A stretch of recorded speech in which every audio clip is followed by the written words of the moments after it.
You betcha. Stuff too.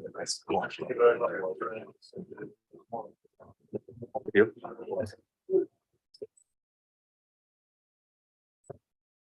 Good morning, directors, guests, staff, and members of the public. My name is Jake Martins. I'm the Deputy Corporate Legislative Officer. And as this is the inaugural meeting, the first order of business is the election of the chair.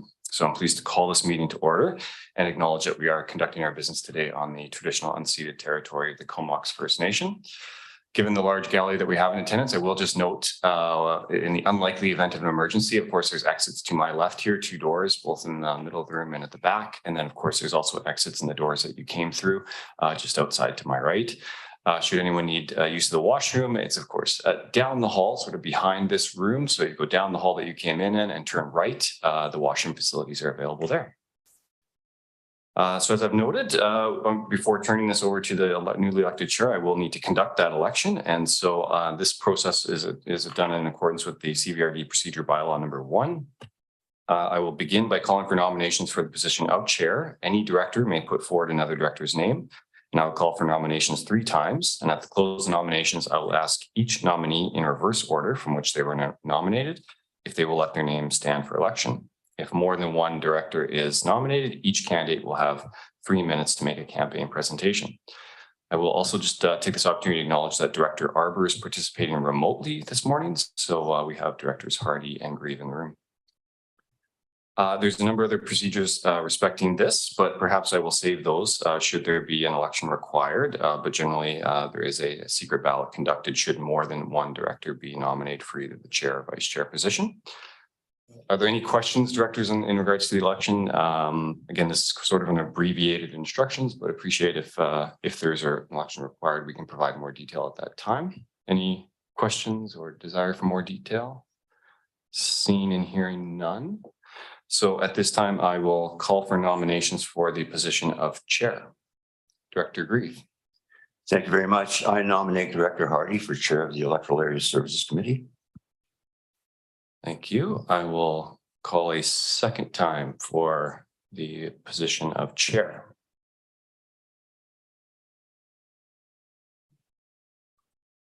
And Director Arbour, of course, I'm just hoping that you don't have any technical challenges here at the moment. Please let us know via chat or otherwise if there's anything preventing you from speaking.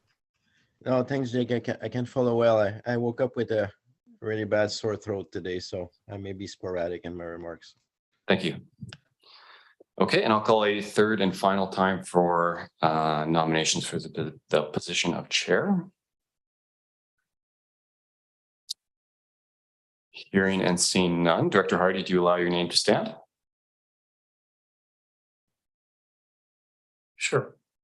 Thanks. Great. Then with that, I am pleased to advise of your election by acclamation to the position of chair for the Electoral Area Services Committee for 2023.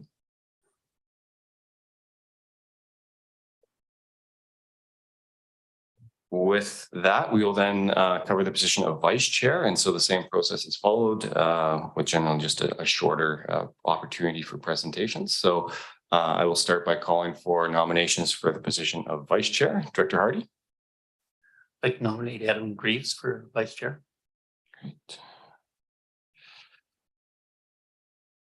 I will call a second time for the position of vice chair for the Electoral Area Services Committee. And call a third and final time for the position of vice chair for the Electoral Area Services Committee. Hearing and seeing none. Director Reid, do you allow your name to stand? Would be an honor. Thank you. Thank you. And I'm pleased to announce you acclaimed as the vice chair for the EASC for 2023.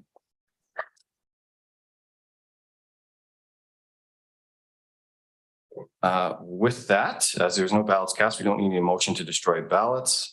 Thank you all for your participation. I'd be pleased to turn at this point it over to Chair Hardy.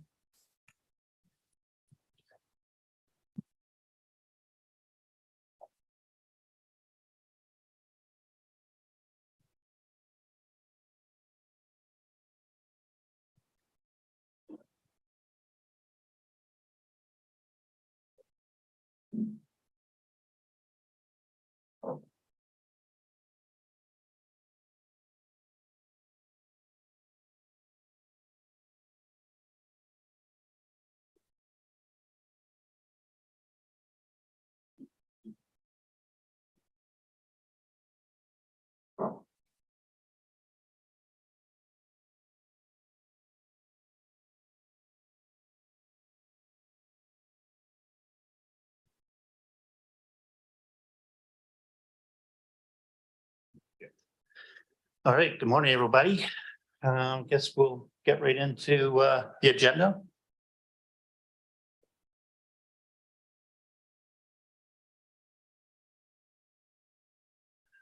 So again, this is my first kick at the can here as the chair for the Electoral Area Services Committee. So I'm going to lean on Russell here for a bit this morning with regards to moving forward and getting through the agenda. So welcome everybody here. So first agenda item is the Hornby Islands compost toilet residuals. Oopsie. And Mr. Chair, we have a delegation here, I understand is in the room, and that is Ed Hebner to discuss the matter as a delegation. Is Ed here? Please come forward to, is the podium active? Yep, the podium. Thank you. Good morning. I'm a member of the Hornby Island community and I want to represent our compost residuals program. I'm a retired registered on-site wastewater practitioner, and I was a technical team member when the manual for compost toilet and gray water practice was drawn up for the province of BC. And the Hornby Island Residents and Ratepayers Association, they wrote a letter to the regional district on October the 25th, requesting that the Hornby Island Residents and Ratepayers Association respectfully requests that you proceed with the necessary steps to determine the feasibility and assess interest in shipping stabilized composting toilet residuals from Hornby users to the Comox Strathcona composting facility. So they sent a letter requesting that the CBRD Sewage Service accepts stabilized composting toilet residuals from Hornby at their composting facility. Now, today specifically, I want to address the report written by staff on January 5th concerning that request.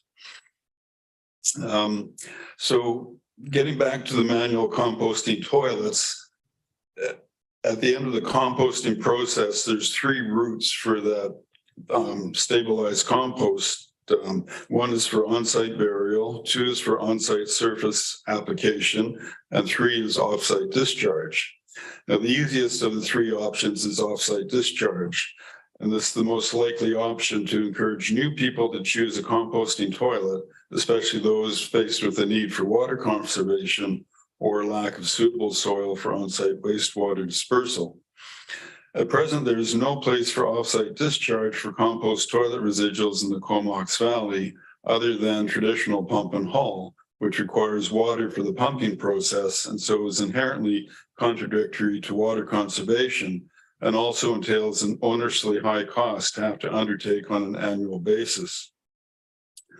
So in support of the off-site discharge option, there's a number of letters that were received to support this, and they were from the Hornby Island Recycling Committee, the Hornby Island Residents and Ratepayers Association, the Hornby Island Trust, Islands Trust Local Trust Committee, Rupert Benson, Manager Land Use, BC Ministry of Health, who commissioned the manual, John Rouse, the Executive Director for BC On-Site Sewage Association, and Garth Millen, President, Western Canada On-Site Wastewater Management Association, the BC branch.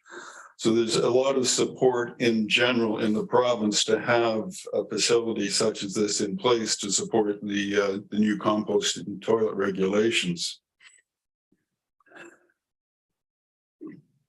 So I've asked to be here today in order to speak to and add to the recommendations that have been presented in the current staff report. And the excerpt from the report states a community-led user pay option has been proposed to Hornby Island Residents and Ratepayers Association that would see the following next steps towards a collection and transport program completed by Hornby Island community members. And while I agree that these are necessary steps, that I'll go through them, I think that approval in principle for the sewage service to accept our compost residuals needs to precede the recommendations as detailed after each point made in the staff report. So the first point, testing a representative sample of material that would be delivered to the biosolids composting facility to confirm it meets the organic matter recycling regulation standards and is sufficiently stabilized for safe handling at the facility. So presumably testing would take place just prior to shipment to the biosolids composting facility. And so this step would follow the Sewage Commission agreeing in principle to take the compost residuals, and participating households have been identified so that representative samples can be collected. The next point, finding a local qualified contractor to collect material from participating households and deliver it to the biosolids facility. So in answer to that, it would be easier for community members to commit to move forward with the process, knowing that there is agreement and principle at the start, subject to the established protocols. It is more likely that a potential contractor to collect and deliver the residuals would respond to a request for interest if approvals for the program are in place, rather than having to qualify that the program does not yet have approval, and they would then have to wait an undetermined length of time to know if the program is a go or not. Point 3, determine fees for participating households. This can be done only after a tipping fee and contractor's fee is established. So in order to do that, we need a contractor first to establish what the costs would be in order to determine how many participating households there would be. Point 4, collection of fees from participating households. Fees will be paid at the time the residuals are collected rather than before a program is in place. No one can be expected to pay before there's approval from the CBRD to accept the residuals. Point 5, communication with residents. Communication with residents would proceed once it is established that the contractor what the fees would be. Otherwise, they would have no idea what they were committing to. At the same time, the requirements for having stabilized compost ready for pickup would be communicated. Point 5, research grant funding opportunities for a Hornby Island-based compost facility. Researching grant funding opportunities would be more realistic once we know what volumes of residual compost a facility would be designed and built for, and a cost estimate derived. The point of offsite discharge to the biosolids composting facility is so that participation levels and volumes can be determined. If it turns out that there's not enough participation to proceed with a local composting facility, then there will be no need to put the effort into early days research into funding opportunities. And the last point from the report, once these items are sufficiently progressed, the CBRD would then work with HIRA on approaching the Sewage Commission to seek approval for delivery of residual material from Hornby Island to the biosolids facility. So I would like to beseech this committee to approve delivery of residual compost material from Hornby Island to the biosolids facility before the conditions put forward by staff are in place, the conditions, the points I just made, based upon the preceding reasons, so that we can move forward confidently, knowing that agreement and principle is in place with both this committee and the Comox Valley Sewage Commission. The ideal, as I see it for this process, is that this committee recommend to the Sewage Commission that they accept Hornby Island's compost toilet residuals at the biosolids composting facility, subject to the required testing before the first shipment of residuals takes place. 2, if one above is approved, if that point is approved, then the immediate short term be that the current stored residual stabilized compost from the Hornby Island Recycling Depot composting toilet be accepted at the biosolids facility. Again, subject to testing. As the current maintenance provider for this facility, And having been a member of the technical team participating in the writing of the compost toilet manual, I would be happy to work with the staff of the biosolids facility to define the physical process protocols for the facility to receive our residuals. 3, if at the end of a 2-year assessment period of having our residuals transferred to Cumberland, it is shown that it is not possible to proceed with an on-island processing facility for whatever reason, then we continue to send the residuals off island for treatment, assuming that process works well for all involved. 4, create educational materials for homeowners on management of their compost for offsite discharge. And 5, regardless of previous points being approved, create educational materials for homeowners on best management practices for on-site discharge of compost residuals in alignment with the manual for compost toilets and gray water practice. And finally, the HIRA administrator, when Vince Van Tongeren was drawing up the report, he contacted myself and Raina LeBaron, the HIRA administrator, asking for input. And as part of the input, what Raina had to say in her email to him was that, thank you, Ed, for the clear outline of points to consider and include in the report, especially establishing the potential for continuing shipment of Hornby residuals to the CVSS site if it is not possible to proceed with an on-island processing facility for whatever reason. So thank you for your consideration of this matter, and I would like to encourage Mr. Chair and the committee to approve that the regional district accept the compost residuals from Hornby Island to the biosolids facility before what staff has recommended be in place before that happened. I would like to request that that happen before all those requirements that are listed. Just so that we have some, we can move forward positively, knowing that there's agreement in principle before having to undertake all the other steps outlined. So, thank you.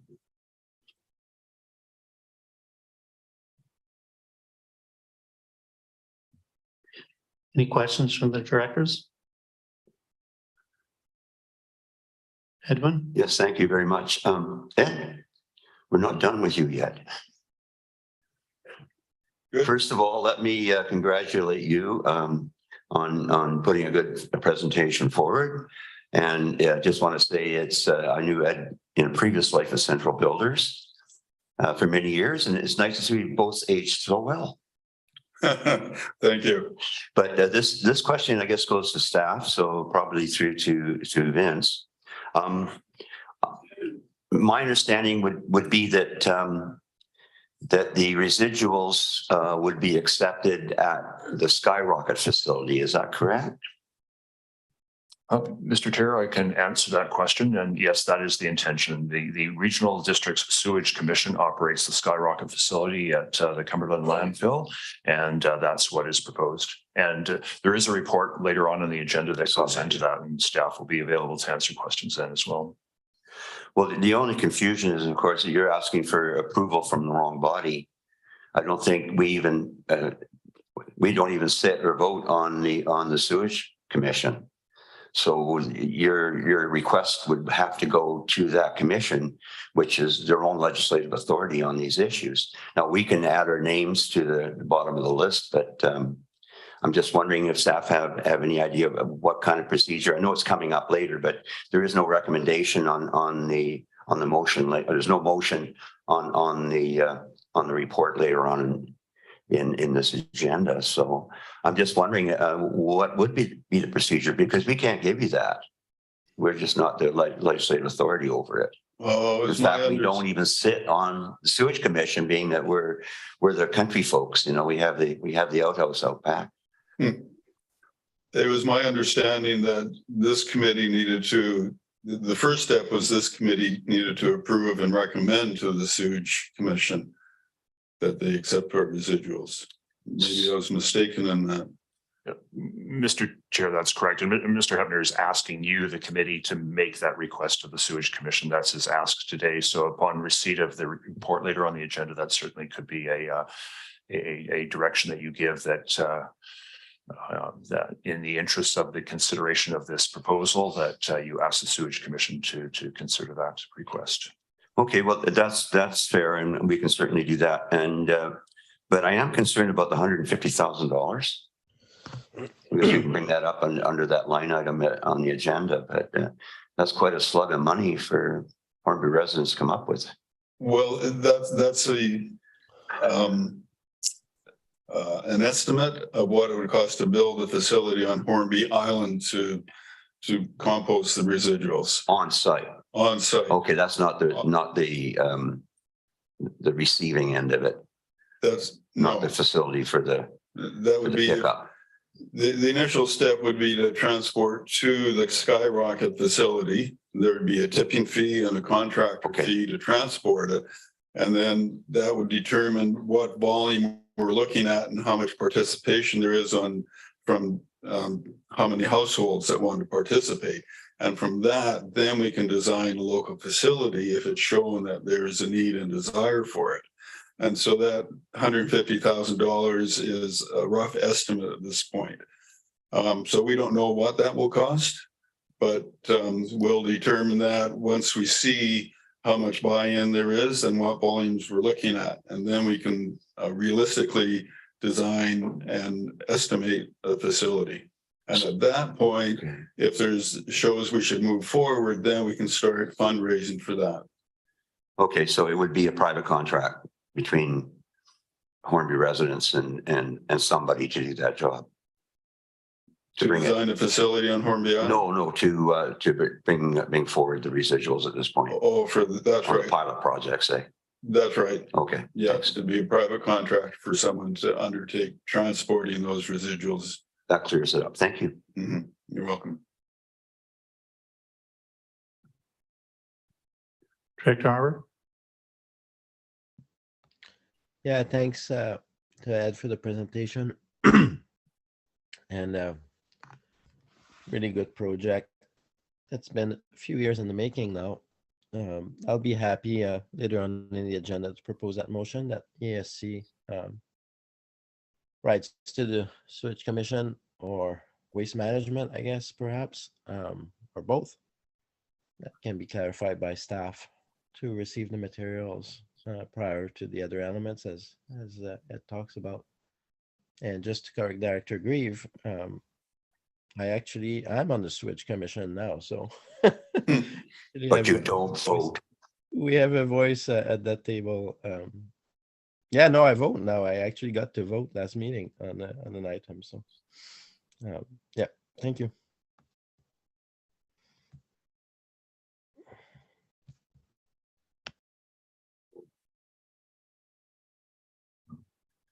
So do we want to vote on the receipt?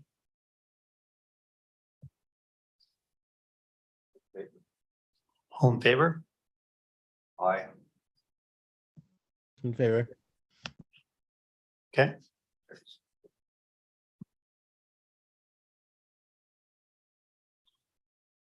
Is that it? Okay, thank you.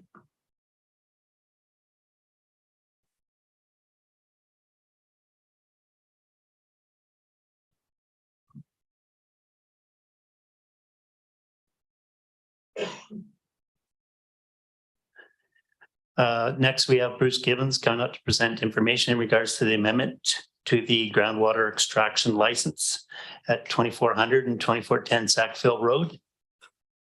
Move receipt.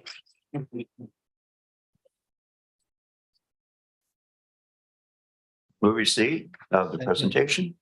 Second. All in favor?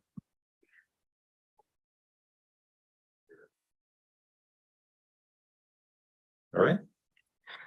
Okay, directors and staff, thank you very much for allowing me to present to you today. I'm here to express my concern and my opposition to the proposed application for amendment of the existing water license for the property at 2410 Sackville Road in Murville. That license currently allows the license holder to extract up to 10,000 liters of water per day from the shared Comox Valley aquifer. I was not privy to the exact nature of the amendment application being considered today until today's meeting agenda was posted on this past Friday. And neither were any of the neighboring Sackville Road residents who rely on that Comox Valley aquifer for their water. Neither the provincial government decision makers nor the CBRD staff felt it appropriate or necessary to advise neighbors of the details of a proposed business that would likely affect them. I find that both curious and concerning. Therefore, my presentation is a little bit different than what I originally had put together, and that was changed this morning according to the agenda.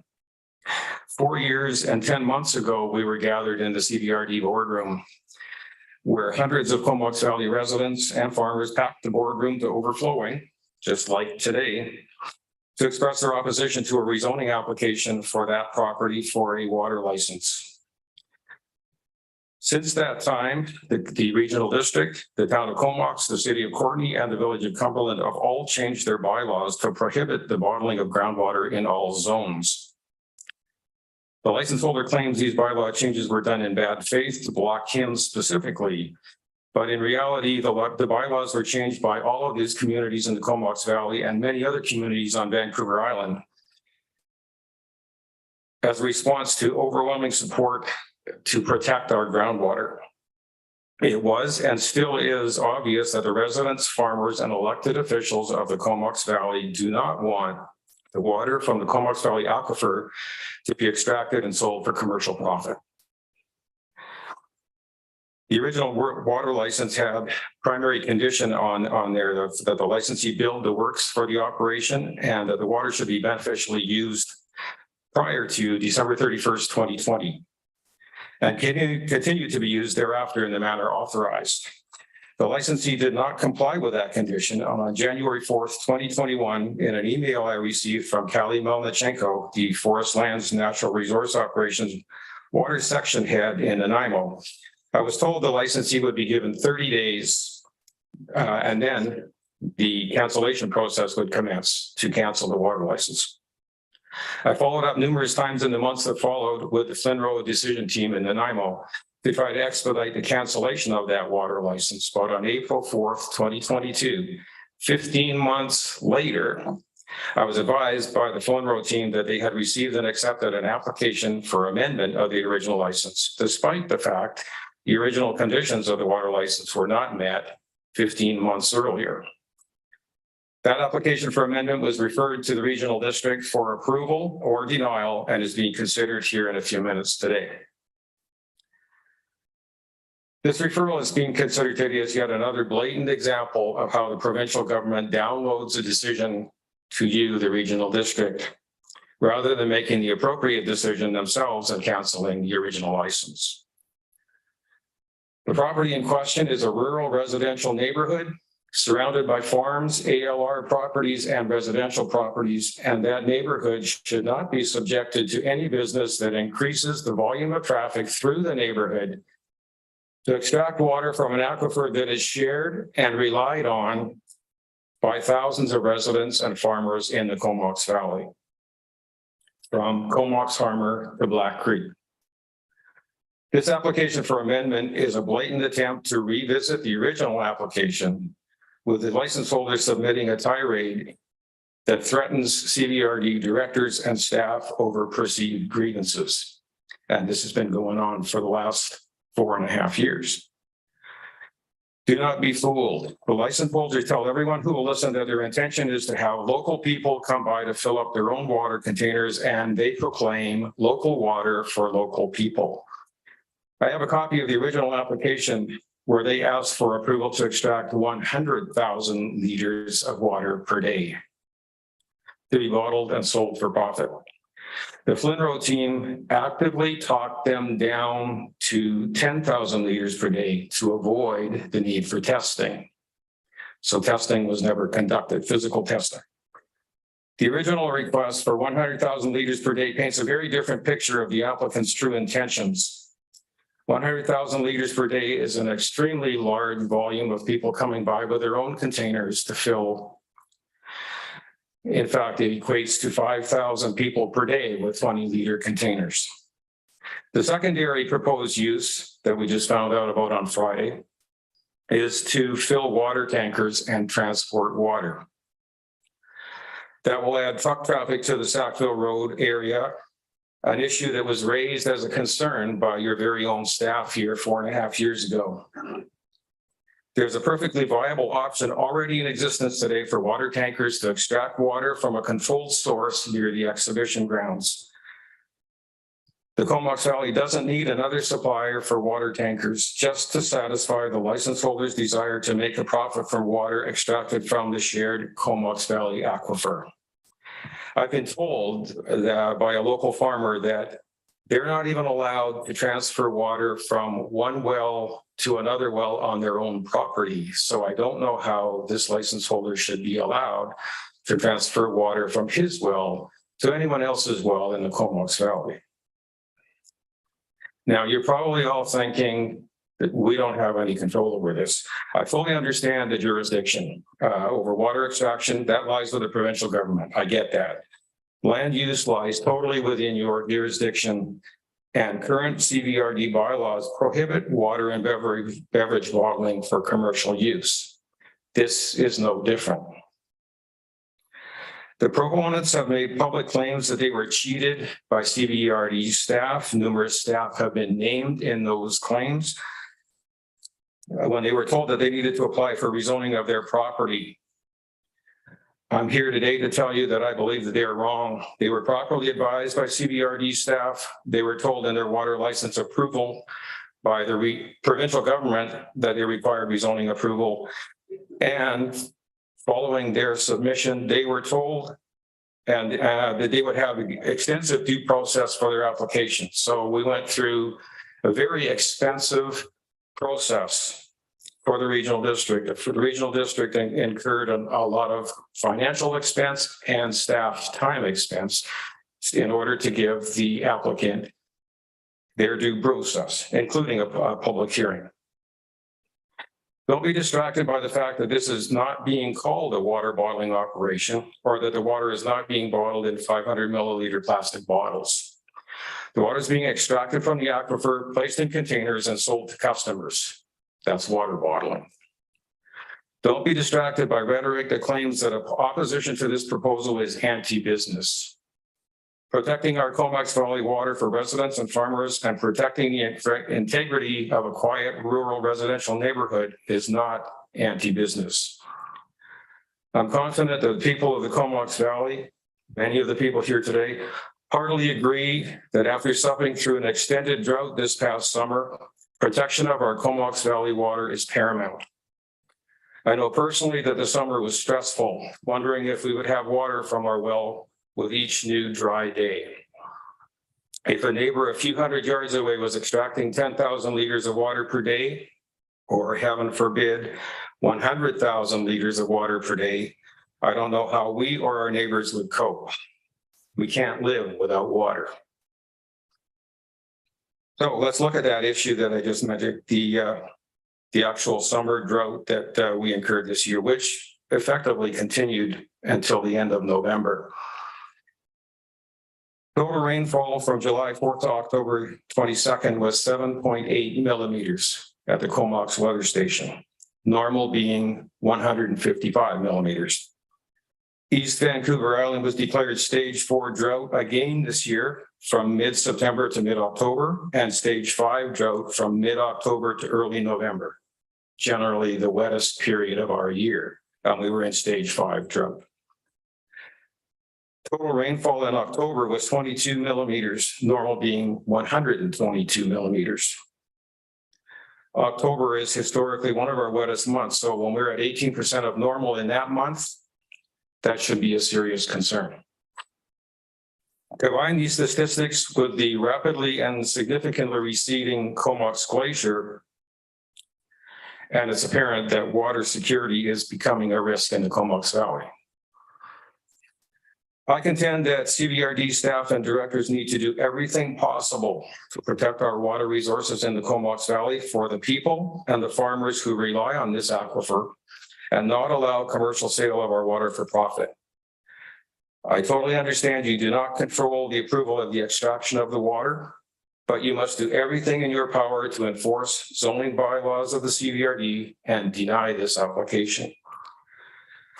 The report from staff indicates that, quote, the official community plan and regional growth strategy seek to promote the principles of precaution, connectivity, and restoration when considering activities that involve groundwater and other natural environmental features. The report goes on to say the CVRD is committing to reducing our impact on the environment and accelerating our actions to adapt and respond to climate change impacts. As the proposal involves extraction of water from an aquifer for waterworks purpose, staff encourages the appropriate impact studies be conducted and considered by the province in the provincial water use license approval process. Really? You honestly believe the provincial government will conduct an impact study based on your staff encouraging them to do so? Good luck with that. They ignored your objections and the objections of Comox First Nation for the original water license. If you truly want the impact study done, withhold your approval until the study is completed. Don't just pay lip service to the OCP and to issues of climate change that impact our lives in the Comox Valley. The original water license was approved over 5 years ago. And the Flynn Road team talked the applicant down to 10,000 liters per day to avoid the need for testing. So testing has never been done. There have been a lot of significant changes in our climate and our environment in the past 5 years. An impact study needs to be insisted upon. Another quote from the staff report says, bottling is contemplated in both the province's definition of industrial use water bottling and waterworks use water delivery. However, the CVRD zoning bylaw does not permit water bottling on the subject property. I look forward to an explanation of exactly what that means when this item is discussed later on the agenda and how it applies to this situation, because I don't quite understand what that means. The staff report also says that CVRD staff requested that the ministry consult with Comox First Nation. I was aware of that some time ago, that it was being referred to Comox First Nation. So when I saw the agenda on Friday, I was very surprised to not see input from Comox First Nation. Mr. Gibbons, we'll give you 1 more minute to wrap things up, okay? Yeah, I'm just about done. Thank you. So I'll be interested to see in discussion later what the input was from Comox First Nation and why it's not in this agenda. So in summary, I assert that the Flynn Road Ministry does not have the authority to amend this license since the licensee did not meet the conditions of the original license. Therefore, this referral to the CVRD is not lawful. The ministry needs to take responsibility for this license and cancel it rather than download the decision to you at the regional district. Number two, the response from the Comox Valley community 4.5 years ago made it abundantly clear that a water extraction business should not be approved for this Sackville Road property. And the response to this application is again overwhelmingly opposed to a water extraction business on this property. Number three, the change to the bylaws of the Comox Valley that expressly prohibit water bottling by default imply that the intent of the bylaw is to protect our groundwater. Taking all these factors into consideration and keeping as your highest priority the need to preserve and protect the water security of the Comox Valley, the only logical course of action is to deny this application and prevent the extraction and sale of water for profit. Please deny the Flynn Road referral for this application to amend the water license at 2410 Sackville Road. Thank you.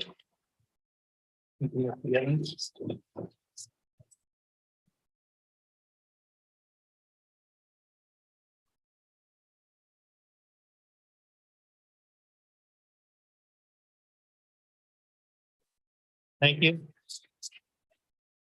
Any questions from the directors? Anyone? Thank you. Thank you. Thanks so much for your enthusiasm. And thanks, Bruce, for your never-ending crusade on this matter. I think I've been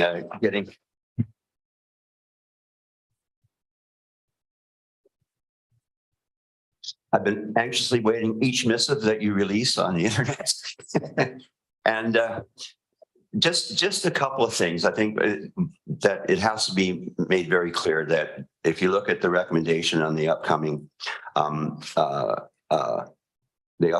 motion, it's mostly just to reaffirm that we do not allow water bottling, and the fact that that it is considered under bylaw 520 to be a home occupation, which would be a little bit of a different matter. That being said, I mean, we always have anomalies in our bylaws that we are constantly changing. But in this case, this is the way it reads. So we're not denying or affirming the province in any way. We do not make the decision point, and you did say that. So just for the gallery, you know, we're not the holders of the mace and the sword here. That being said, I want to share with you, when you talk about downloading, and I've made this point, being that I'm kind of the old hen in the chicken coop now. I've made this point before that sometimes the disingenuous relationship that regional districts have with the provincial government. Some time ago in September, the chair Kettler and then Area B director and myself went to visit Catherine Conroy and had a meeting with the minister. And we specifically asked about this water agreement and how Comox First Nations has been consulted or not, and tried to get a read about why, when First Nations are not approving, and then all these years later, there's a subsequent application, why does that not trigger the referral process again? And how long is a license valid? Things like that. So the general answers were that the obligation to consult is not necessarily approval. Typically, staff would investigate more and have more process if these were surface water rights. So there's a big differentiation in their minds between the surface water and the aquifer. And how long is a license? 20 years. First in time, first in right, we know that. So there you go. You know, I'm very underwhelmed by the support that we're getting from our provincial government on things like this and shipbreaking in Fanny Bay or not Fanny Bay, but Union Bay. So it's very telling to see how the province looks at stuff as compared to how we look at stuff. Sometimes I'm going a little out here now on politicking, no election in sight, don't worry. That I do think that sometimes they don't see themselves as part of the community. So I'll save my other comments for later because I want to raise a few comments during the actual discussion around the agenda items. So, but once again, thank you very much for keeping us alive.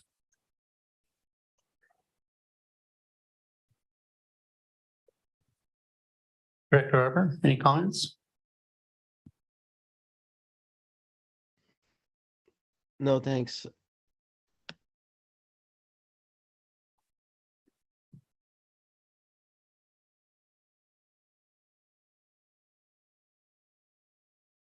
Thank you, Mr. Gibbons.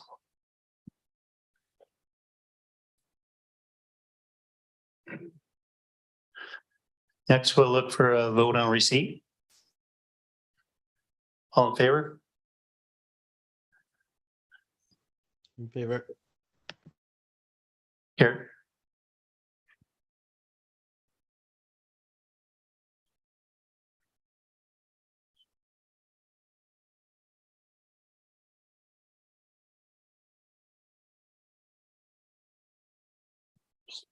I'll move the management report for receipt. Thanks, Adam. Second.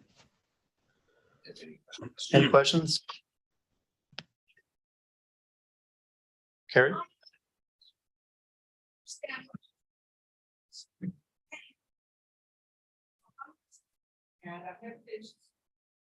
What just happened there? Mr. Chair, I can explain. The committee here received a delegation, and each time they receive a delegation or a report, they vote for receipt. They receive it, they ask questions, and then move on by voting on the receipt of that. So that's what transpired for the delegation. We're just going through the agenda here. This is the first time for Director Hardy to be chair. That's why I'm helping to explain. Next is a management report. There's no questions been received, so they'll receive that, and then we'll go on to reports. And the first will be the Sackville Road staff report.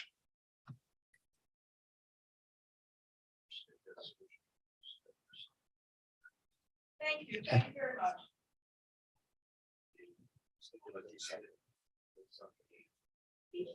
Vote on the receipt of the Sackville report. Sorry.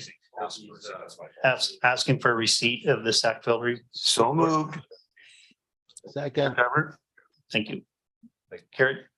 Thank you. And Mr. Chair and directors and members of the audience will just introduce the staff report before I hand it over to staff. Just a few comments, and some of this will be a repeat on what Mr. Gibbons said, but I think it's important for context. Matters of groundwater regulation in BC are complex, with overlapping provincial regulations and jurisdictions as responsibility. To be clear, the Water Sustainability Act vests all regulatory authority over the use of water in the province. It is through this provincial act that groundwater extraction and water licensing are authorized or not by the province. Today, we are bringing you a report that relates to a water use license that was issued by the province in 2017. The property owners were issued a water license by the province for the purpose of freshwater bottling. The issuance of that license and subsequent rezoning application at the time by the property owners generated much public discussion, and we acknowledge and recognize that there is much interest in this file. Staff will momentarily provide you with an overview of today's report and answer the questions of the directors. But I want to respond to some of the concerns that have been raised by the applicant, and I see that he is on the line today. Relative to staff's review of the matter since 2017, which is highlighted in Appendix D of the staff report. I just want to say that the CVRD has been transparent, thoughtful, respectful, and thorough in providing sound feedback and input both to the applicant and to the best of our ability to the many interests expressed by the public. This is a complex issue, but staff have been very clear that the CVRD's jurisdiction does not extend to water extraction or water licensing. Rather, it is a matter of land use and the land use regulations of the zoning bylaw. CVRD staff and directors have received correspondence from members of the public, and we appreciate your input and take it very seriously. Staff understands the complexity of the topic that invokes different perspectives and appeals to different values. We can only respond to inquiries that are fall within the local government's regulatory jurisdiction and encourages other inquiries or comments to be directed to the appropriate agency. At this time, the holders of the water license are seeking provincial approval to amend the purpose of the license from freshwater bottling to water sales and water delivery. And the province is asking the CVRD whether the rezoning of the property or the zoning of the property as it is current will enable water sales and water delivery. The staff report will go through this matter in consideration of the potential of this being a home occupation. It is clear in the staff report and the advice that staff have provided throughout this that water bottling is not permitted, and previous application to permit that through the rezoning process was denied by the board at the time. I now hand it over to Jody McLean, who will present the report to you, and staff are here to answer the questions of the directors before you consider what action you take. Thank you to the CEO, to the chair and directors. Much as what the CEO just mentioned there, as you may know, the province regulates groundwater through the Water Sustainability Act and its regulations. And it's through that framework that the water license from the province is required for a person to divert or use water from an aquifer. And issuance of those licenses take into consideration numerous factors. While the Water Sustainability Act does not provide local government a role to regulate the water use through the referral process on individual applications, the province asks whether surface development associated with a specific development or specific proposal is consistent with local government's zoning bylaw. As you may recall, back in 2017, the province considered a new application for groundwater license from the owners of the property at 2400 Sackville Road. That application sought to extract water from the aquifer under the property for the purposes of what the province calls freshwater bottling. The province sent a referral to the Comox Valley Regional District, and the CVRD responded that water bottling was not a permitted use in that zone on which the property is located. The province issued the water license, and that's Appendix A in your package, with the condition that the appropriate zoning amendment be obtained. The property owner applied for that zoning amendment, but the CVRD Board of Directors defeated the amending bylaw after first reading and public hearing. Now the property owner is applying to amend his groundwater license to change the purpose to what the province calls water sales and water delivery, and that's in Appendix B of your package. The zoning bylaw does not prohibit this in this property's rural 8 zone. It is feasible to conduct such uses as a home occupation under the conditions listed in section 305 of the zoning bylaw, and that's Appendix C of your package.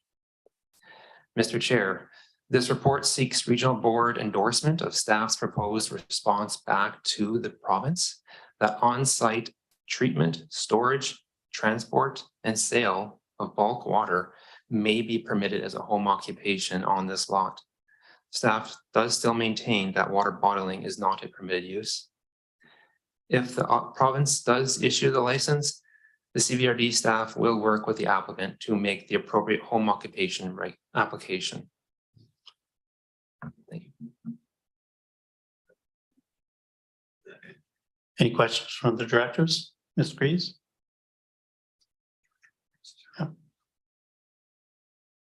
Thank you, Mr. Chair.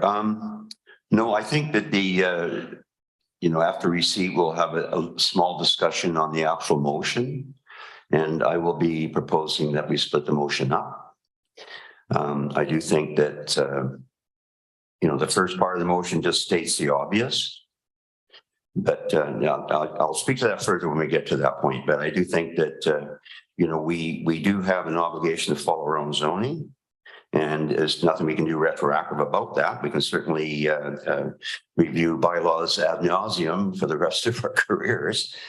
But I think that there are some pieces of that stick in my craw. First and foremost, of course, is the disrespect to Comox First Nation on this issue. Director Harbour?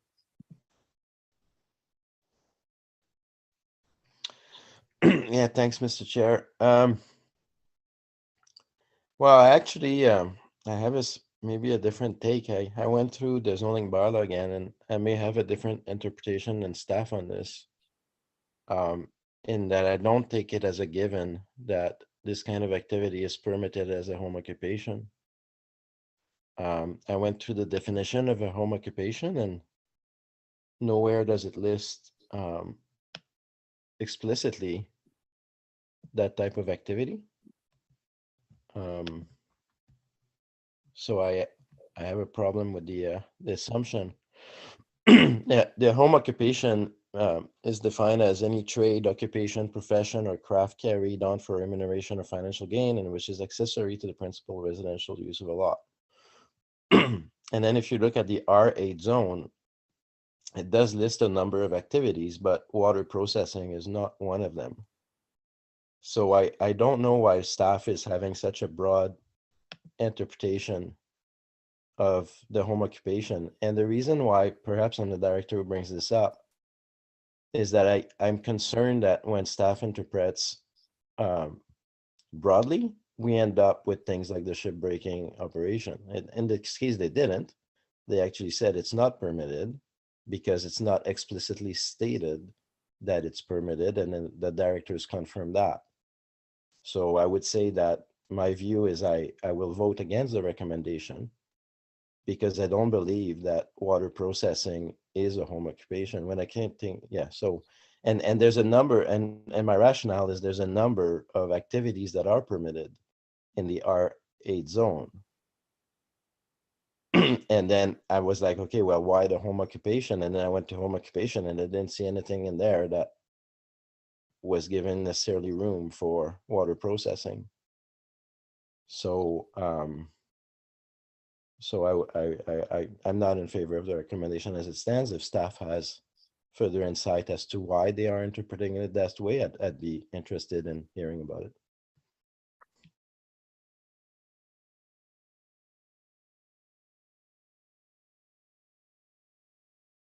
Mr. Chair, I'll just refer to Jody to speak to the interpretation of staff with respect to this matter. Thank you to the CEO, to the chair and directors, Director Arbor. The uses listed in the RU8 zone can be done on the property as they are. They don't need to be confined into what zoning bylaw calls home occupations. Home occupations are those kind of what it says there, trade, occupation, professions, crafts, but they must be done within the bounds of the home occupation regulations, Appendix C of your package there.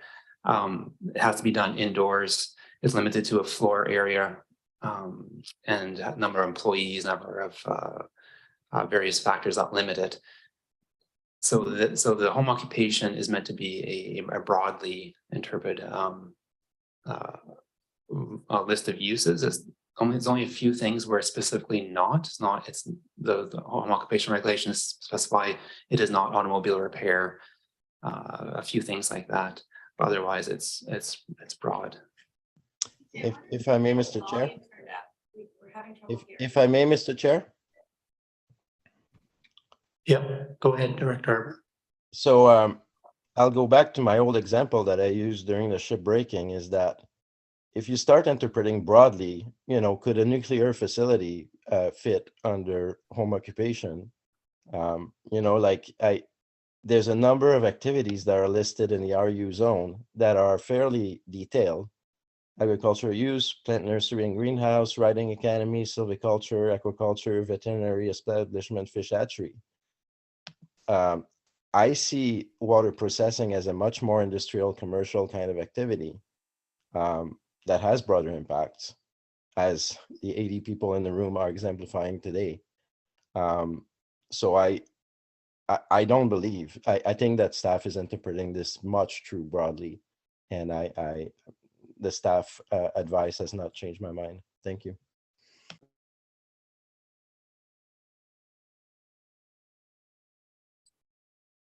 And Mr. Chair, I just I stand by the definition that staff has provided. That definition is based on years of experience, consideration to court decisions that have been made in the past, as well as legal advice that we received either on this matter or previously on the nature of home occupation.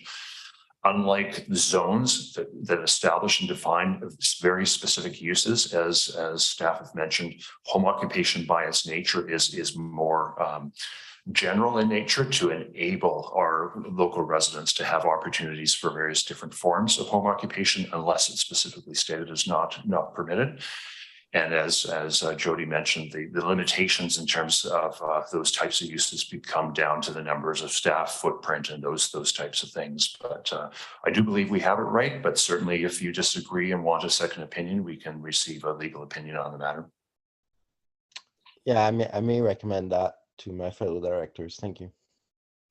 So the floor area you're being referred to is the entire. Excuse me. aquifer, not Good order. area where the sheep Call the order. Thank Call to you. order. It's Director have some questions right now. Right.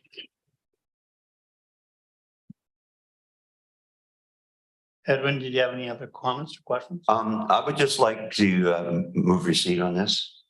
For the vote on receipt, and we move on to the recommendation. I think we probably need a deferral on this. So.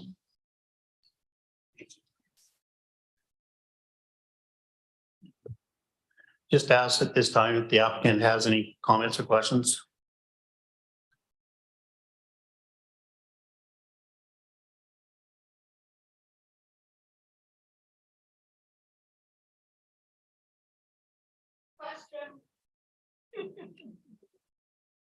Just seeking some comments or questions from the applicant.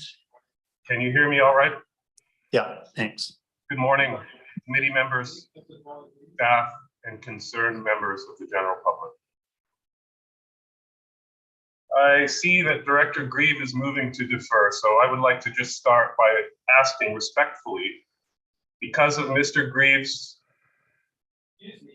well-documented bias and slander of our ambitions, that he recused himself from any dealings that have to do with this water license Thanks. or our application. He's not approved as a delegation. He is not the applicant today. The provincial government has referred this to you guys. You need to refer to the provincial government, not the applicant. He's not the applicant. Thank you, Mr. Gibbons. Call to order. Carry on, Mr. McKenzie. Have you all read Appendix D, my submission? I have sent it to you individually for receipt.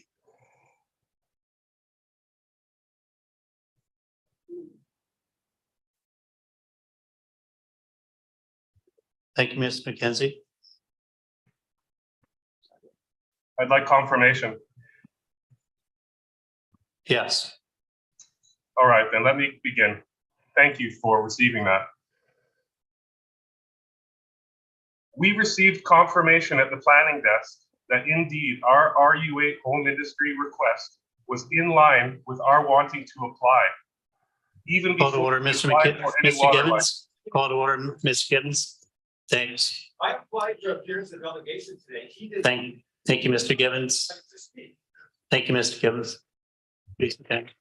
The planning manager, in her refusal of our home industry application, Mr. Chair, just to help you out on this, the decisions on the conduct of the meeting rest with the directors.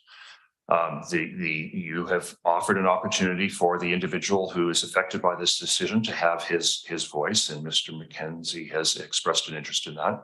If there is a feeling that you are out of order, it's up to the directors, Director Arbor and or Director Grieve to question that, or otherwise, unfortunately, not up to the audience. They don't have a say in that matter. So this rests with you, the three directors, as to how you wish to proceed on this. And I see Director Arbor has his hand up. Director Arbor. No, thanks. That's from prior, but I will just say I would appreciate if the audience could let Mr. McKenzie proceed with his comments. Thank you. thank you, Director Arbor. The planning manager, in her refusal of our home industry application, defrauded us of our right to be heard before this committee and any subsequent appeal. This is the start of our coercion. She told us the province requested our rezoning as stated in the executive summary. Her moral authority is not superior to our right to present our home industry application before this committee for your approval. All family-owned water businesses on the islands are run on a simple home occupation, mainly because the source water is beneath their property. None of these businesses are forced to transport the water elsewhere, and none have been bombarded by environmental activism. None have been sold off to conglomerates, and none have become something greater in the future. That proclamation by planners is utter speculation. You must review all applications based on the size and scope that is presented to you. We can look to Ontario, where the government was forced to put a moratorium on water extraction permits, specifically water taken from aquifers for water bottling, because of all of the claims made against by opposition. The end result of a 2-year investigation into those claims were a damning 95% false. The activism against our water license is cut from the exact same cloth. My own personal favorite claim by Mr. Gibbons before Courtenay City Council was that there were implications under NAFTA, that some foreign entity would buy us and suck the valley dry. I don't think there is a narrative that he has not brought forward. So, Mr. McKenzie, we're going to give you about 1 more minute. All right. Again, what we're focusing on is the recommendations here, and if you had any questions in regard to those recommendations, okay? Home One more minute. occupations in British Columbia, when purchased with commercial intentions, are not transferable, specifically water bottling, as the courts have decided. The claims by planners, we will become something greater is a guise to support their denial of our rezoning. We as stakeholders want to be treated reasonably. The people opposed to our ambitions refuse to be reasonable. They are here today to hold our head underwater and witness a lynching. Your bylaws and the WSA are there to protect us as applicants. The planners coerced us out into the public realm, and it should never have been allowed to happen. We are outraged. Miss McKenzie, we're gonna ask for you to wind things up here. You got about I am finished. 20 seconds. Thanks. Okay, very good. So next item or next point is vote on receipt. Mr. Grieve must recuse himself.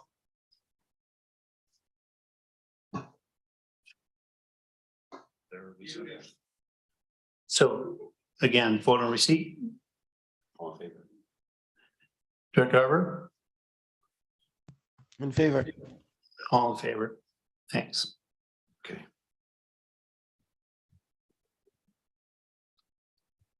Director Gee. Thank you, Mr. Chair.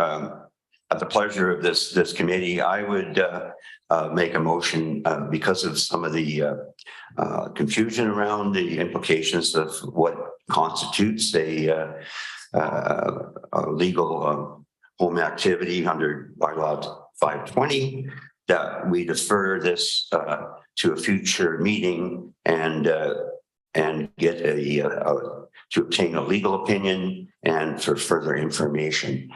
As well as further, I think that we also ask that the province of BC come before this committee and explain, because really I don't see anybody here from the province, and this is where this whole game lies.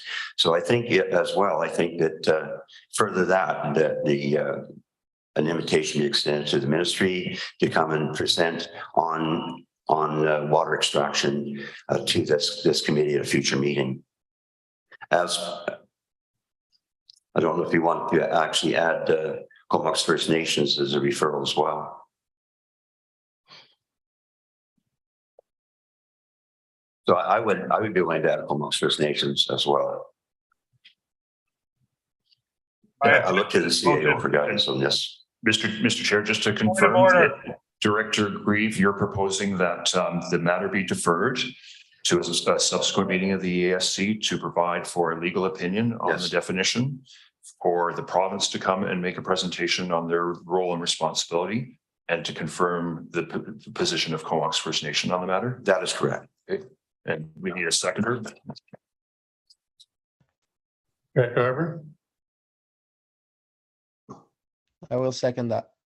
thank you. All in favor? In favor. All in favor. Thanks. Unanimous.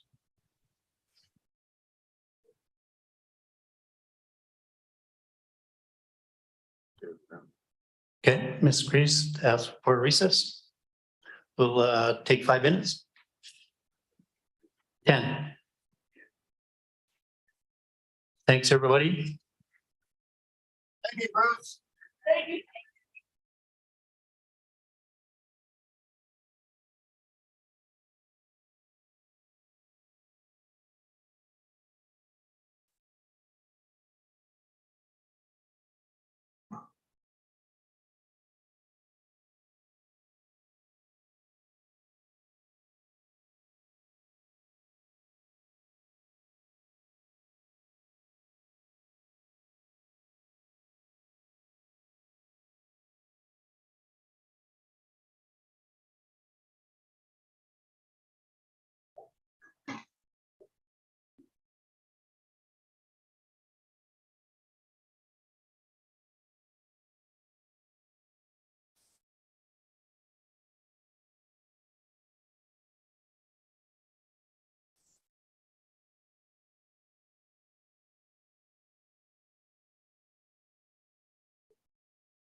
Coming for you.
All right, we'll start up again.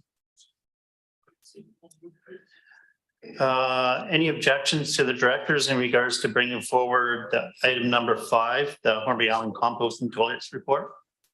So move. Second, Karen, Objection. any objections? Okay, And Mr. Chair, a motion to receive that report, the composting toilet. I'll move receipt. second, Great, and I'll introduce Vince Van Tongeren, the staff member that has prepared this report. He and Mark Rutten are here to provide some information on that and answer any of your questions. Hey, thank you, Russell. Through the chair and the CAO, the report in front of you is an update on work exploring the potential for a compost toilet residuals management program on Hornby Island. Groundwater quantity and quality is a significant concern on Hornby, and supporting the use of composting toilets has been identified by the community as one option to protect groundwater resources. A residuals management program was proposed to EASC in a delegation from Ed Hepner a few years back. Subsequent to that delegation, the CVRD secured an infrastructure planning grant and then completed a study looking at options for a local Hornby Island facility that would process compost toilet residuals into an organic matter recycling regulation compliant compost product. The study also looked at an option to collect and transport residuals to the CVSS, the Comoxelli Sewage Service biosolids compost facility for incorporation into the Skyrocket process. The program concept that has been explored is the interim collection and transport of residuals to the biosolids facility as a step to assess the viability of the long-term vision of a small-scale composting facility at the Hornby Island Waste Management Center. Over the past year or so, staff did attend a Hornby Island Residents and Ratepayers Association general meeting in February of last year to introduce this concept, and attended a subsequent meeting in July to answer further questions from the membership that was present at the time. As noted by Ed in his previous delegation here at the October HERA meeting, the membership present approved a motion to send a letter to the CVRD with a request to proceed with the necessary steps to determine the feasibility of sending residuals to the biosolids facility. The Comox Valley Sewer Service does have a precedent for accepting out of service area biosolids composting feedstocks, though it is on a temporary basis with prior requests that have come to the Sewage Commission, including an identified timeframe for acceptance of out of service area material. As noted, incoming material would have to meet applicable OMAR parameters, be sufficiently stabilized for safe handling at the facility, and a tipping fee would be charged to cover costs associated with processing the material. The staff report in front of you does outline some considerations with the request from Hornby Island and some common themes of concern brought to the CVRD from several Hornby Island residents over the past few months. These concerns are typically related to taxation impacts of a proposed residuals management program, as well as some opposition to the siting of a storage and/or composting facility at the Hornby Waste Management Center property. Going forward, staff will work to develop communication materials to assist compost toilet users in better understanding requirements for on-site management of their residuals and support the Residents Association in development of a community-led user pay residuals management program, including working on a request to the Sewage Commission to accept Hornby compost toilet residuals. And with that, I'd be happy to answer any questions. any questions? yeah, Mr. Chair. Director Arbor? Yeah, thanks for the succinct presentation, which we explored a little bit earlier as well. So to staff, there were some comments by Ed around the timing. So I'm just wondering if for the reasons he expressed, we could bring forward the request to the Switch Commission to accept the materials through some kind of agreement in principle. Any thoughts on that? Yeah, thank you for the question, Director Arbor. I think what I will say in response to that is prior requests have been accompanied, one by a timeframe with a request, and you know, through subsequent conversations with the Residents Association, and as Ed referred to in his delegation, a potential 2-year timeframe is reasonable. Another consideration with prior requests that have come to the Sewage Commission is they have typically been accompanied with testing results confirming that the material is an acceptable feedstock per organic matter recycling regulation requirements.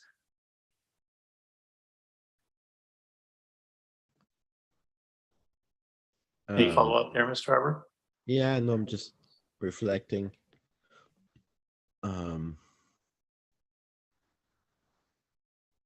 Yeah, and but maybe we could wait.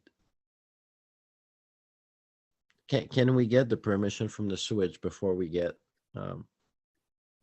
sort of a contracting offer out there?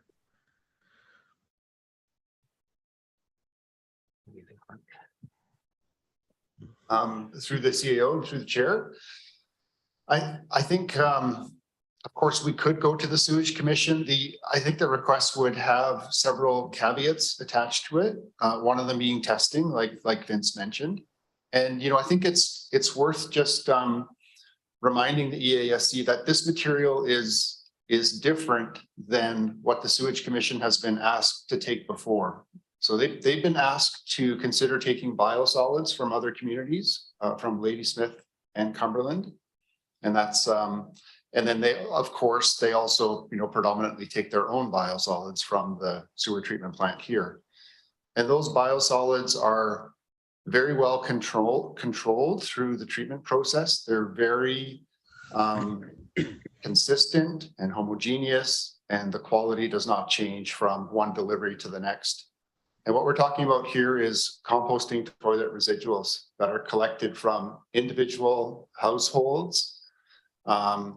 There's a totally different standard of control for what is potentially within the residuals from the composting toilets. There's a much higher potential for trash to be within the residuals. And so it is even though it's a very small amount compared to the biosolids, there is some careful consideration by the Sewage Commission for receiving this kind of material. So from their perspective, it'd be nice to know what they're getting and what they're considering. If we brought something to them before, better understanding the quality of the material, like I said, there would be several caveats attached to their consideration. Okay, thanks. I think I think they'll be receptive under the rubric of a pilot that's time defined and is not a long-term commitment, but I can't presume anything. But my sense is they'll likely be supportive. I do agree with you that the material is quite a bit different than the biosolid we receive. I'm not sure it will have more trash. I think most Hornby residents don't throw their trash down the composting toilet, but we shall find out. I could be surprised. Okay, so that sounds good. There's no recommendation today, so it's what would be the next step then, since we just have this for receipt? Yeah, thank you, Director Arbor. The next step, as noted, is we'll work to prepare some educational materials just to help residents with composting toilets and better understanding how to properly manage their residuals on site. As well, we'll continue to engage in dialogue with the Residents Association and Ed Hepner on you know, some of our considerations and concerns with approaching the Sewage Commission, and yeah, prepare, you know, once we're satisfied that we believe the Sewage Commission would be receptive to the request, work with them to bring the request to the Sewage Commission. Thank you. And thank you for adding that you had the user pay in your presentation there, so I appreciated that. I am conscious that many Hornby residents had questions about the risk of or potential for increased taxation. And the more user pay it is, I think the better it will be received. Thank you very much. Director Green. Thank you, Mr. Chair, through the CAO to staff. So we have 6 points here that the next steps forward. So I guess this the onus on this falls to HIRA right now, right? So they have to come up with to somehow address those 6 points. But after that, I'm just wondering if staff can tell me what service is going to be paying the staff time from the CVRD side. Does it fall under ESC? But what service? Just wondering. I would say the bulk of the work with what we're proposing is to be undertaken by the community, as this is a community-led initiative that was brought to the CVRD's attention by the community. We've worked to support this initiative, and I think going forward, our assistance would be pretty much limited to working with them on preparing the request to the Sewage Commission. The bulk of the other points identified would be completed by the community under a user pay model where there wouldn't necessarily be a CVRD service involved if collection of the materials being completely taken care of by a contractor hired directly by HIRA. And tipping fees would be collected from as part of the fees charged to those residents to compensate the Sewage Commission for management of the residual material. Thank you. Just let me say though, I'm totally in favor of doing whatever we can to move this forward. And I guess if we're going to craft something, it's basically just for a motion. I'm kind of at a loss. I'm just thinking it's just to bring a staff report would be the best thing forward. I don't know what Director Arbor thinks, but I think we do need some kind of staff time spent on this.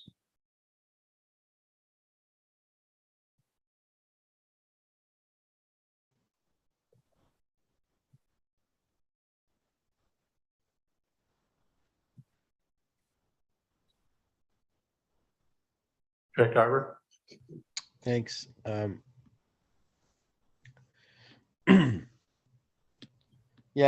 Maybe I'll reflect on it a little more. Maybe the motion can come at the next meeting or something, because it might be good to test the waters with the Switch Commission, just at least for them to have that awareness that this is in the works. I understand staff wants to have all the T's and the I's crossed prior to that, but maybe worthwhile to bring something. But I'm not sure if staff sees value in putting a motion like that forward today to bring it as an introductory item to the Switch Commission and kind of feel the appetite a little bit.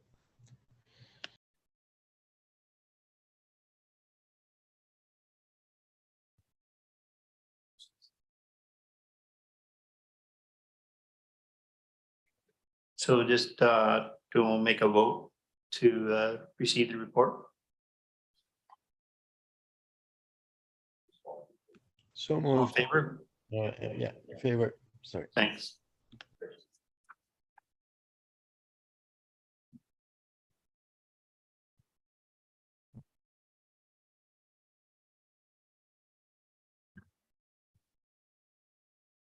We led.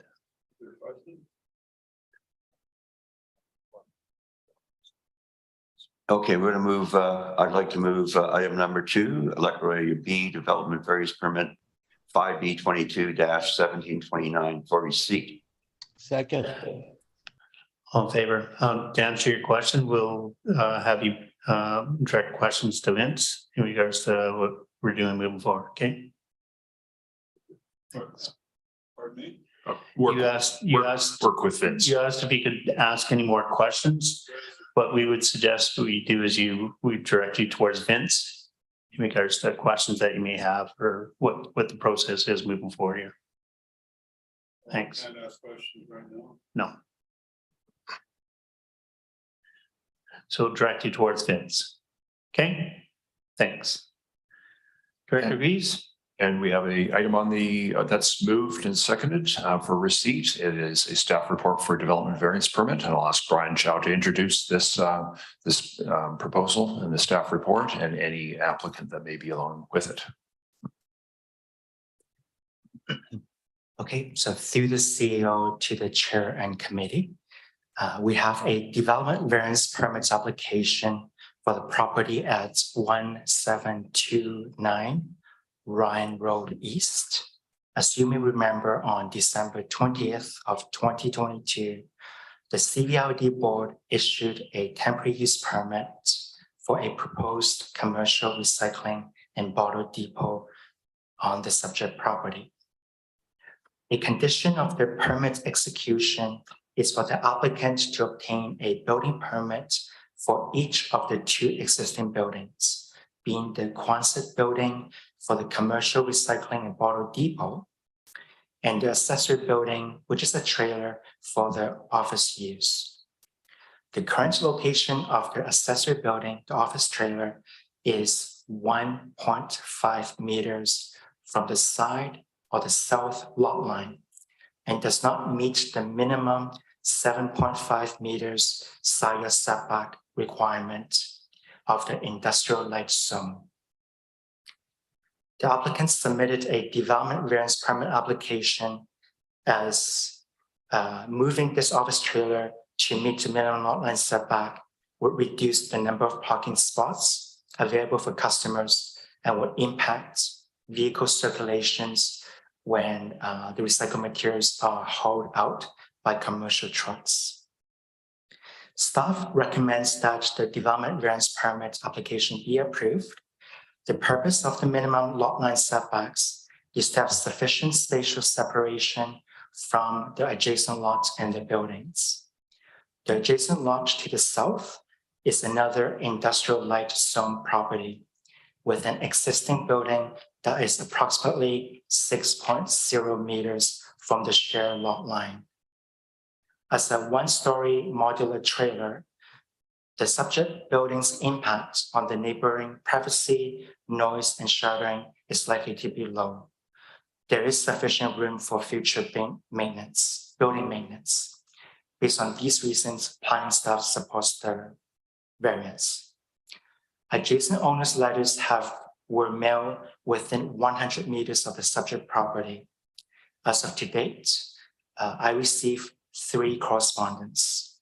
One from Fortis BC with no concerns and just provide courtesy comment on where the closest gas line is located, which is on the adjacent lot to the south. One support email from the industrial storage business owner across Ryan Road East, and he commented on how his previous concerns with the environment and loitering activities have been addressed when the applicant approached them to have a discussion. And the third correspondence was from the adjacent lot to the south, and the owner was not in support of the variance. He did overall welcome the proposed commercial recycling and bottle depot business to be located there. It's just that he would like to recommend a reduction to only 3.75 meters, as his concerns were that their own industrial uses may generate noise impacts that may affect their office use in the trailer, and that they had a previous variance for their own property and they asked for 3.75 meters. So this is all the correspondence I received so far, and I'm available to answer any questions you may have.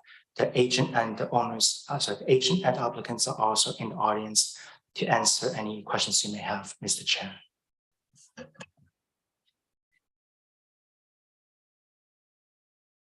Any questions?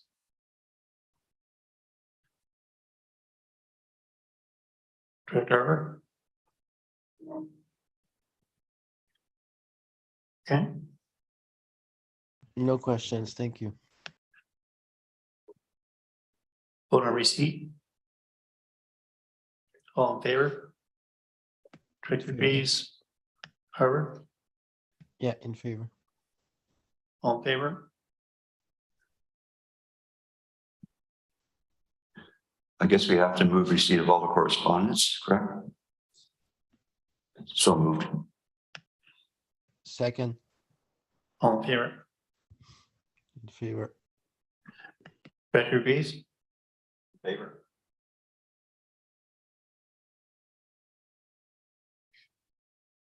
No consideration of the Consideration of the recommendation. I'll move that.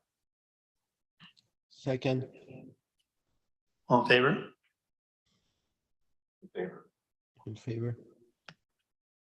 Carried.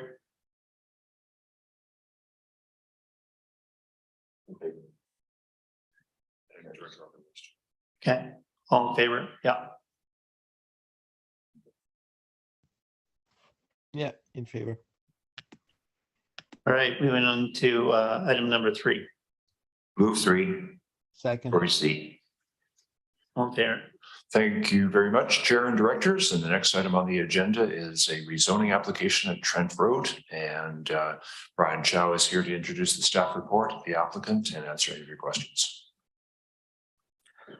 All right, thank you, to the CEO, to the chair of the committee again. The subject property is located at 3655 Trent Road in Electoral Area A. This is a 2-hectare lot, currently has a single detached dwelling and 2 accessory buildings. The applicants propose to use Section 514 of the Local Government Act, which is subdivision to provide a residence for a relative, to subdivide the property into 2 lots. The proposed lot A will be 1.0 hectares in size, and the remainder lot is proposed to be 1.02 hectares in size. The subject property is currently zoned residential 1 with a minimum lot area for subdivision of 4.0 hectares, as is in the settlement expansion areas, as designated by the Regional Growth Strategy and the Rural Comoxnali Official Community Plan. As a reminder that development is limited in the settlement expansion areas to ensure phased and orderly land development that's consistent with growth opportunities from land assembly. Creation of a new residential lot by way of subdivision inherently results in increased density, as each created lot would be permitted to have a maximum of 2 dwelling units in accordance to their applicable zone. To compensate for this increased density impact, other Section 514 rezoning applications have imposed a limit of density to 1 dwelling unit per lot in order to retain the overall density of the neighborhood. The purpose of this rezoning amendment application is to reduce the minimum lot area requirement to 1 hectare. At this stage in the rezoning application, planning staff recommends the board to endorse the agency referral list as outlined in Appendix A, and to direct staff to conduct external agency referral as well as consultation with First Nations. I'm available to answer any questions you may have. The applicant is also in attendance and on Zoom to answer any further questions you may have, Mr. Chair.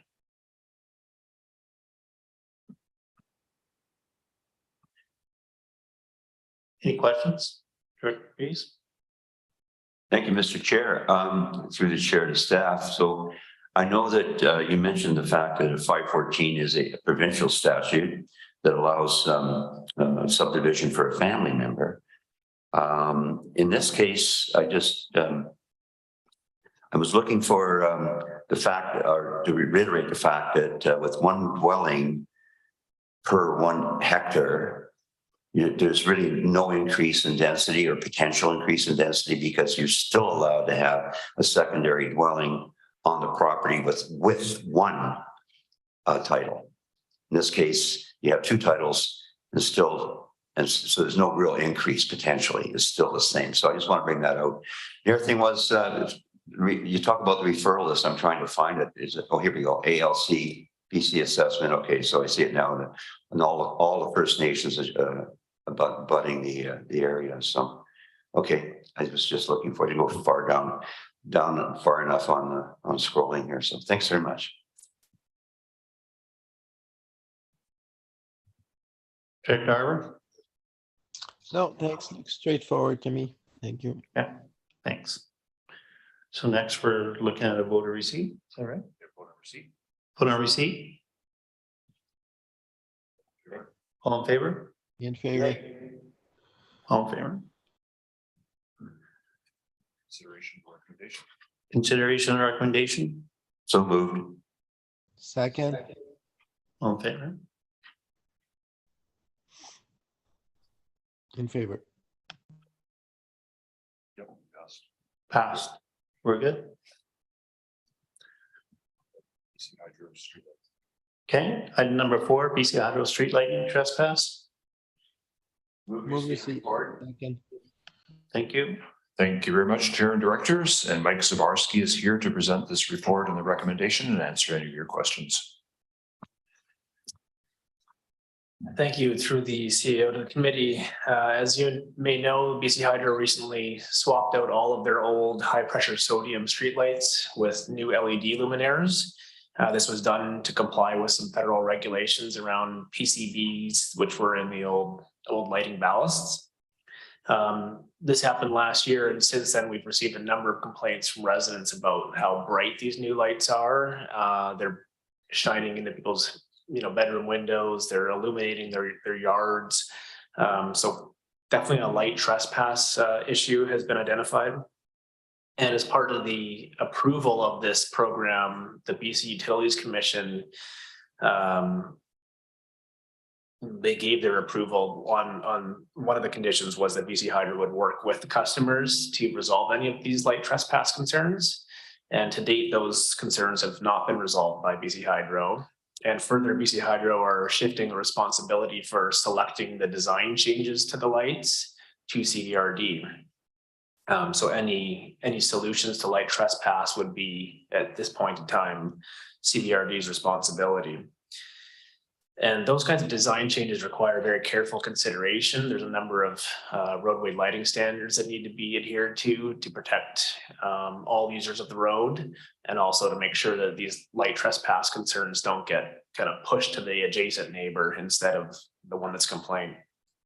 So we would need to retain an engineer or consultant to look at these specific lighting concerns and basically recommend the specific solutions.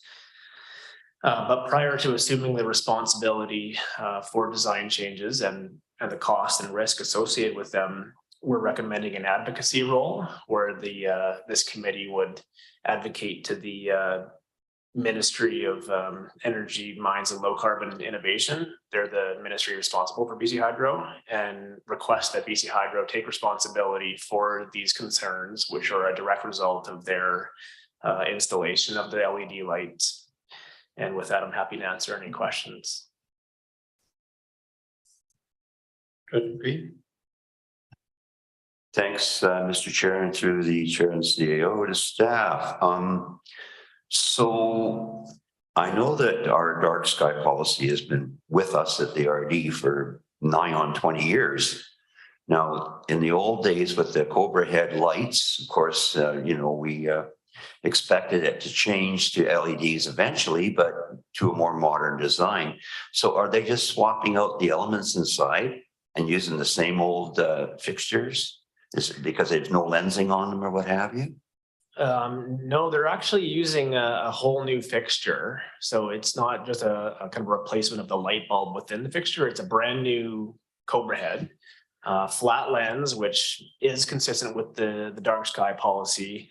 I think the main issue is the how bright they are. So the old lights were nearing the end of their life. They've dimmed over the years, and now we put in brand new lights, which are at 100% brightness, so to speak. And they're also a different color. They're very white, very bright white, versus maybe the old lights being kind of a warm yellow, so to speak. So it's a big change for people. But I think the biggest issue is really just that these are brand new and they're at full max brightness right now, and they will dim over the years, but it'll take a while. but it falls into our lap again. Well, it's kind of an interesting change that was approved through the BC Utilities Commission, which changed the responsibility for designing streetlights to the customer, being CBRD in this case. Whereas prior to this LED light program, that responsibility lied with BC Hydro, and so they would supposedly, try and fix things and choose the wattage and aim the light and do all that with their expertise. So now they're pushing that on to CBRD. What a surprise. One more question. I just had an epiphany now. So just to be clear then, the CBRD contracts hydro in some of the communities, and then some of the other lights are Department of Highways, Ministry of Transport, right? So what would you say would be the ratio between MOTI lights and BC Hydro lights? Is there more BC Hydro lights out there? I would suspect so. Typically, the Ministry of Transportation lights are on the highway, like the numbered highways, and they're at kind of the major intersections. Whereas the CBRD's leased lights through BC Hydro they're kind of scattered throughout all of the residential areas. So we have about 300 in our kind of portfolio, and so I'm not sure exactly the ratio, but I would suggest we have quite a few more than the ministry does. And I know we run into situations where they're very unsure of whose lights they are. In some cases, Hydro says, no, they're not. They're not ours. They're MOTI. I says, no. And of course, what's that one light up by the fire hall, Moisa River? It only took about 2 years to actually change the light. Okay, well, this is all we can do is advocate. This might be something that might be brought up at ABICC or UBCM. I'm sure other jurisdictions are kind of gawking at the fact that they now are responsible for aiming and lensing these lights. So I'll support it. Director Harbour, any questions? Yeah, I can confirm that there's been complaints in Union Bay and Royston on this for sure. Not everybody, but quite a few people have been affected, and seems like a bit of a quagmire to try to get it fixed. And what Mike is explaining today is a little bit, disappointing in the sense that BC Hydro is basically absolving themselves of working on a solution, but we certainly had no say in the transition to these lights. And I guess in that case it was provincially mandated, but yeah, thank you. I'm a little bit sad that that's how things have played out, but I'm glad that staff wants to do some advocacy, and I'm in favor of the letter, and that's something, as Dr. Grieve said, that we can advocate for. Thank you. If I could ask a question or a comment maybe, is in regards to the LED lights that were developed by BC Hydro. Was there any, consultation with the Comox Valley Regional District in regards to the design of the light and how many luminance were going to get dispersed, that type of stuff? And was there a requirement from BC Hydro to do that? So initially, BC Hydro reached out to CBRD to ask us for which wattage of light and what color temperature. Those were the only two variables we were requested to confirm. So we went to the Ministry of Transportation and asked them, as the roadway jurisdiction, what wattage and what color they would like. And they selected 75 watt and 4,000 Kelvin as the color temperature. So that's the bright white and the brighter of the two wattages. There was a 39 watt option as well. But yeah, we kind of deferred to the ministry as kind of the authority on roadway standards, and those were their recommendations.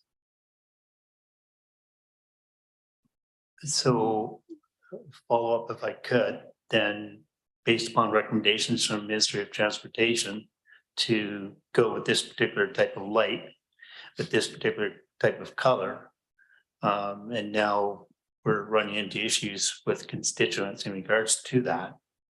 why is the onus is back on the CVRD again, at the end of the day, based upon recommendations from Modi? Like, I just see this bureaucratic dog chasing its tail here right now, so sending a letter to the minister, is that gonna resolve anything, I guess, moving forward? Or like, again, there's still gonna be the issue, right? So how do we go about dealing with the issue, I guess, at the end of the day? Is it us getting the Ministry of Transportation to take all those lights out, change them? And there's a cost associated with that, I would imagine. I would hope that BC Hydro would be able to select the design changes required to solve these issues, whether that's to change the wattage of the bulb or aim it a certain way or change the color. You know, they have the expertise in-house for this kind of stuff. We could go hire engineers and come up with recommendations, but you know, before we spend our money on that, I think it's, you know, important to try and get the ministry or BC Hydro to kind of take responsibility. And, you know, hopefully it's just a one light at a time solution. I don't think changing all 300 lights is the right way to go, but there are, you know, very certain circumstances where this is an issue. For example, where there's a house that's built very close to the road and the light is directly in front of them, you know, that homeowner is going to have a problem versus some of the other properties where their house is set well off the road, or the light isn't directly in front of their house. You know, those people don't really have a problem. And in fact, the brighter lighting from a roadway safety perspective is probably a good thing. But you know, these certain situations that have resulted based on the house location and the light location is where we see these issues. And BC Hydro, I would hope, would be able to analyze that specific issue and come up with a plan for, you know, maybe it's a different wattage, maybe it's a different color, maybe it's aiming it a different way, maybe it's even moving the light to a different pole. Or a different davit arm. There's a number of things that they can do. I just don't feel that CVRD should be the ones making those decisions without at least, you know, paying an engineer to kind of make those recommendations for us. So that would come with the cost and the risk. Any other questions? So making a motion. Vote on receipt. Yeah. In favor. All in favor? In favor. Yep. Move recommendation. Second. All in favor? In favor. Favor. Okay. Next to item number 6, I'm guessing. Move 6. Second. Thank you very much, Chair and Directors. And Bruce Green is on the line to introduce this report and answer any questions of the board. Thank you, Russell. Through the CAO to the director and the committee, we've, through looking at boundary adjustments and stuff like that, we realized that there is one property in the rural Cumberland fire protection area that is totally surrounded by the fire protection area, but is not included in the fire protection area. So we reached out to the resident and asked them if they want to be included into the area, which they did. They did make a petition to the regional district to be included into the fire protection area. As it goes, I believe he thought he was in the fire protection area for the last little while, but he was astonished that he wasn't, and he wasn't paying any taxes. So basically what we're looking for here is for permission to amend the bylaw to include that property at 2042 Comox Lake Road into the rural Cumberland fire protection area. With that, I'm open to any questions. Any questions, Director Harbour? No, seems straightforward as well. Thanks. Okay. So vote on receipt. Vote on receipt. All in favor? Aye. In favor. Yep. I'll move the recommendation. Second. All in favor? Good. In favor.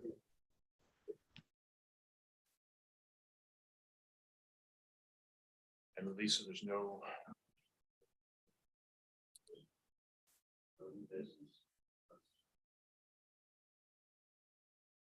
I move termination of this meeting. Second. All carried.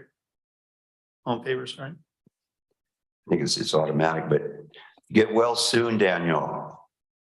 Thanks. Bye.